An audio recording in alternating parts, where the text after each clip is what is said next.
Assalamualaikum Sobat Football United, ringan amatiran ala gue. Ada beberapa kabar informasi yang akan gue angkat di konten kali ini. Ada beberapa mungkin juga rumor ya. Gue ingin mulai dulu dari Jakobsben ini. Ada beberapa informasi dari Jakobsben. Jurnalis ini mengabarkan, pertama, Eric Cantona telah melakukan pembicaraan ya untuk menjadi ambasador untuk klub dari via konsorsium Uni Emirat Arab. Berarti nampaknya kabar ini betul, ada minat dari konsorsium di Uni Emirat Arab yang berminat menjadi, masih belum jelas apakah menjadi investor atau menjadi pembeli dari Manchester United. Dan kabar dari Jakobsben bahwa Eric Cantona ini akan ditunjuk sebagai ambasadornya atau perwakilan untuk melakukan mungkin pembicaraan dengan klub. Luar biasa, ini menurut gue berarti apakah ini akan bergulir menjadi sesuatu yang sempat terjadi beberapa tahun sebelumnya di Manchester United? Kemungkinan akan klub ini dijual lagi.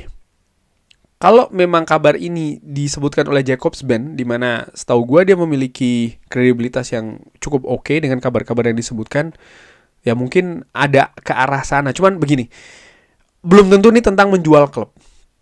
Karena kita tahu klub ini juga melakukan banyak proyek ya kan. Salah satu yang terbesar ya membangun stadion baru di mana angkanya sangat fantastis. Bisa jadi ini adalah investor untuk membangun stadion atau investor untuk klub secara umum atau hal lainnya. Menurut gue masih tetap sebuah kemungkinan karena ini juga biasa dilakukan, dalam tanda kutip biasa dilakukan oleh Glazer ya. Ada investor-investor yang masuk, apakah investor minor atau investor yang besar. Tapi seperti juga yang disebutkan oleh beberapa jurnalis dari The Athletic, Laurie Whitwell termasuk juga Andy Mitten, biasanya kalau memang ini akan menjadi sesuatu yang besar, hampir tidak pernah pihak Glazer, perwakilan dari Glazer tentu saja, ini tidak tidak melibatkan media bahkan sebelum atau jauh bahkan sebelum dari proses dilakukan. Jadi kita nantikan saja nih akan kemana bergulirnya ya kabar ini. Tapi ini sesuatu yang menarik menurut gue bahwa Eric Cantona juga dilibatkan dalam proses ini. Elliot Anderson, Carlos Baleba dan juga Adam Wharton, saya tidak berpikir satu di antara mereka adalah target di bursa transfer Januari untuk Manchester United yang dikatakan oleh Jakobsben.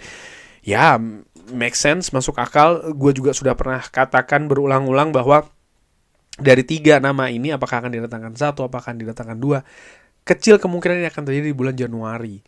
Bukan hanya terkait dengan situasi finansial, tapi juga keadaan squad saat ini. Ada Kobbie Mainoo, ada Ugarte yang masih struggling, masih kesulitan dan juga masih berjuang. Mendatangkan pemain permanen dengan karakter yang hampir sama, artinya pemain muda ya, dan lain-lain. Ini justru akan membuat dressing room mungkin ada resiko di sana, belum lagi dari faktor finansial yang gue katakan ya, bahwa 3 pemain ini merupakan pemain luar biasa, memiliki potensi besar. Carlos Baleba misalnya dikatakan oleh Fabrizio Romano ini diinginkan langsung oleh Ruben Amorim, pun juga Adam Wharton yang juga ada di daftar, lalu juga Elliot Anderson, pemain dengan potensi yang besar juga, bisa bermain menurut gue ya 3 pemain ini di sistem yang dibangun oleh Ruben Amorim. Namun demikian ini tidak berarti ya di bulan Januari mereka akan datang. Walaupun ya menurut gua, kalau gua secara ringan amatiran, gua memilih untuk mendatangkan setidaknya salah satunya di bursa transfer Januari. Karena satu hal yang gua khawatirkan ya, kalau Manchester United bergerak di musim panas, saingannya akan banyak. Saingannya akan berat-berat juga nih. Kecuali ya Manchester United sudah merintis melakukan pendekatan dari saat ini bahkan ya untuk didatangkan nanti ketika musim panas musim depan, untuk mempersiapkan squad musim depan di tahun depan ya, itu maksud gue. Job Bellingham bagaimana? Dia mungkin akan menjadi nama kejutan yang tersedia di beberapa kapasitas di bulan Januari nanti. Job Bellingham, pemain muda ini yang kabarnya kesulitan di Borussia Dortmund. Cuman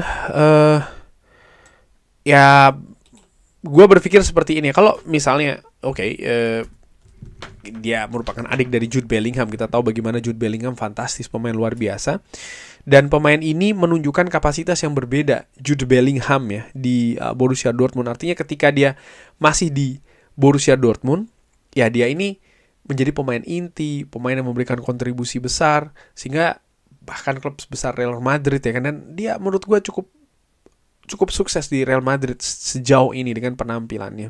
Mungkin kontribusi tim secara keseluruhan itu bisa diperdebatkan, tapi paling tidak dia tampil bagus gitu loh di Real Madrid ya, dengan kapasitasnya. Tapi dengan Job Bellingham yang masih kesulitan di Borussia Dortmund, ini menjadi tanda tanya gue gitu. Apakah pemain seperti ini profilnya cocok ketika didatangkan di Manchester United, di mana ketika pemain didatangkan di bulan Januari, tentu saja harapannya bisa langsung memberikan efek, bisa langsung memberikan impact ya kan di perjalanan Manchester United musim ini, di mana lini tengah ini ya menurut gue lini yang mengkhawatirkan gitu ya. Dan ini menjadi keraguan gue sih untuk Job Bellingham ya. Tapi bagaimana menurut Sobat Football United? Kita tidak bisa hanya melihat oke, ada nama belakang Bellingham yang identik dengan Jude Bellingham.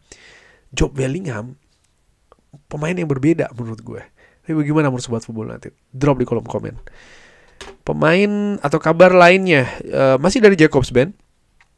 Saya mendapatkan kabar kalau Ruben Amorim ini sangat menyukai Manuel Ugarte dan berpikir kalau dia ini memiliki karakter ya atau memiliki profil yang tepat untuk squad ini, dan dia butuh sedikit usaha ya untuk mengeluarkan sesuatu yang ekstra begitu dari Manuel Ugarte. Artinya Ruben Amorim ini butuh melakukannya. Ya, ini kabar yang menurut gue kalau memang betul informasi ini dari Jakobsben terkait dengan situasi Ruben Amorim, ya tidak heran karena mereka sempat bekerja secara bersama ya di Sporting. Gue nggak tahu pada saat itu kenapa Ugarte ada setuju dilepas, apakah karena faktor bisnis atau karena maksudnya income ya, keuangan dari Sporting yang akhirnya memaksa Ruben Amorim harus melepas Ugarte, atau memang ada ketidakpahaman atau ketidaksepahaman di sana atau seperti apa. Tapi gue menilai memang Manuel Ugarte ini pemain bagus. Dia memiliki karakter, dia pemain yang fighting spiritnya bagus ya, daya juangnya pun juga demikian. Tapi sejauh ini konsistensi kan ini yang menjadi masalah Ugarte di Manchester United. Liga Portugal, Liga Inggris ini berbeda. Manchester United dan Sporting tidak sama. Inggris dan Portugal negara yang berbeda juga, sehingga wajar kalau harus tetap ada yang namanya adaptasi yang harus dilakukan walaupun komponennya sama nih, Ugarte dan juga Ruben Amorim. Menurut gue ya ini musim ini menjadi musim assessment sih bagi Manuel Ugarte. Kalau ternyata dia tidak bisa konsisten, mungkin kita akan mendengar namanya lebih sering di bursa transfer musim panas tahun depan ya, sebagai pemain mungkin yang akan dilepas oleh Manchester United, karena manajemen Manchester United tidak pernah ragu-ragu. Contohnya seorang Rasmus Højlund, ketika pemain tidak perform, walaupun pemain itu pemain bagus, ya manajemen akan berpikir untuk mencari gantinya. Ini terkait dengan Manuel Ugarte dan juga Ruben Amorim. Gua akan ke kabar lainnya, kabarnya juga menarik ya, dan sekaligus juga menutup konten kali ini. Manchester United dikabarkan oleh Cove Offside ini tertarik untuk mendatangkan Endrick secara pinjaman.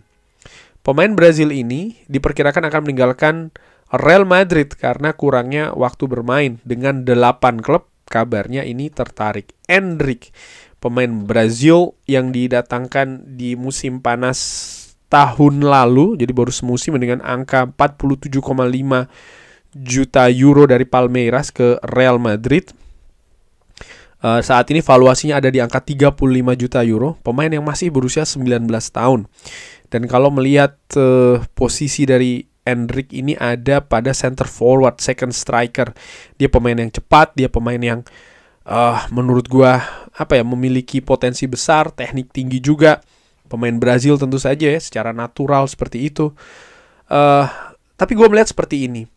Apakah dia akan didatangkan secara pinjaman? Itu dulu ya. Nomor satu, ini bukan fokus dari Manchester United, posisi lini serang. Manchester United baru saja mengeluarkan berapa? Lebih dari 80 juta euro untuk seorang Benjamin Sesko ya kan. Belum lagi ada Joshua Zirkzee juga yang menginginkan menit bermain yang lebih tinggi. Gue tidak berpikir ini akan terjadi. Artinya Endrick adalah pemain depan gitu.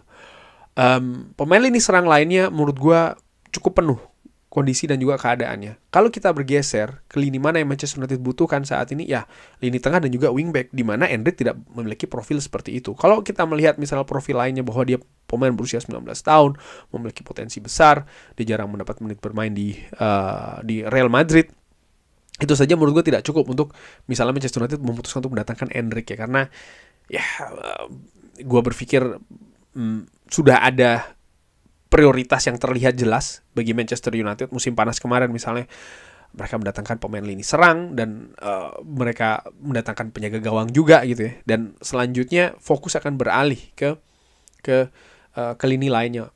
Tidak bisa hanya karena ada talenta bagus nih untuk posisi lainnya gitu ya. Kecuali contoh Joshua Zirkzee lepas. Mereka tidak mungkin nih hanya seorang Benjamin Sesko saja sendirian di lini depan. Mungkin Manchester United akan bergerak mencari pemain lain. Sehingga untuk pemain posisi lain, gue tidak berpikir Manchester United akan mendatangkannya itu di bulan Januari, walaupun dengan status pinjaman. Mungkin Manchester United akan melihat keadaan di bursa transfer musim panas nanti ya. Misalnya ada pemain-pemain yang tadinya tidak diproyeksi atau diperkirakan akan cabut, tapi ternyata ya dia memutuskan hal yang berbeda, baru Manchester United akan bergerak karena mungkin dengan alasan pertama adalah untuk menjaga kedalaman skuad dulu dan juga kualitasnya. Ini bisa terjadi, tapi gue tidak melihat kabar untuk mendatangkan Endrick ini ya di bursa transfer musim dingin sebagai pemain pinjaman dari Real Madrid. Kurang lebih seperti itu. Bagaimana menurut Sobat FUM United kabar-kabar tadi? Seperti biasa silahkan drop di kolom komen. Terima kasih sudah menyaksikan. Jangan lupa like, sholat, dan juga subscribe. Wassalamualaikum warahmatullahi wabarakatuh. Thank you.